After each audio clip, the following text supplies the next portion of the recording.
าวขี่ได้มันกูอายโอ้มันก็บ่มีฮะอยู่สายบ่อีกส่งท้ายโอ้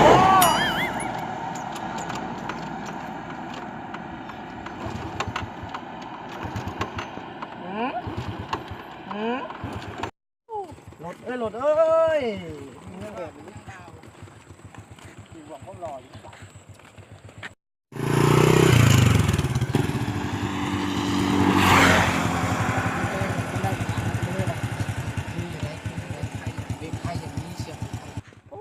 พ่อเขาพูดเต้นเลยเฮ้ยเยอะมาซีเมรถเนาะรถไปยังเปล่ารถไปยังนี่เนี่ยแล้วข่อยขี่มามันกระดับนี่ฮะไปซอยมาซอยดูนี่โอ้ยขอบใจละลายเราบังเอิญว่าข่อยเฮี้ยนการสั่งมาสูงเติบขอบใจบ่ว้าวนี่บอสน้ำใจคนลาวเป็นยังคนลาวดีใจเด้บาดเด้เป็นยังเชียวรถเป็นยังรถเป็นขอบใจ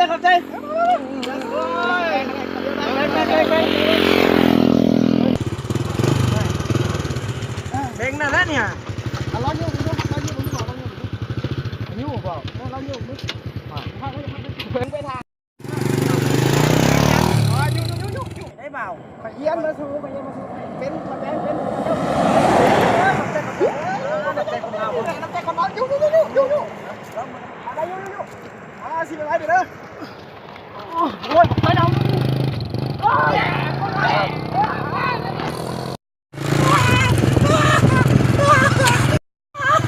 ลบกูมาฆ่ามึงมากี่ตัวขอบคุณเลยสิมีบอสน้ำใจคนลาวมึงบอกนะเบิ่งฟังโอ้มาฆ่าสู้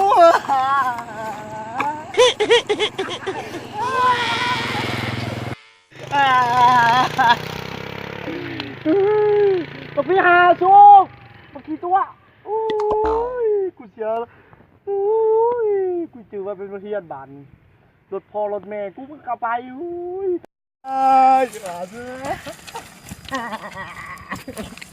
รถพ่อรถแม่กูเมื่อเงินมันสุดท้ายกูบ้า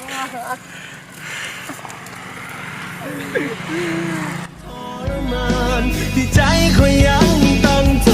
นฝืนเจ็บคงยอมให้เจ้าแทนทางหลังแล้วโทษแล้วแทนซ้ำๆอยู่เรื่อยมายอมคอยยอมตายอย่างซาได้คนให้เธอหมดปัญญาที่จะมีคำว่ารักของเจ้าไป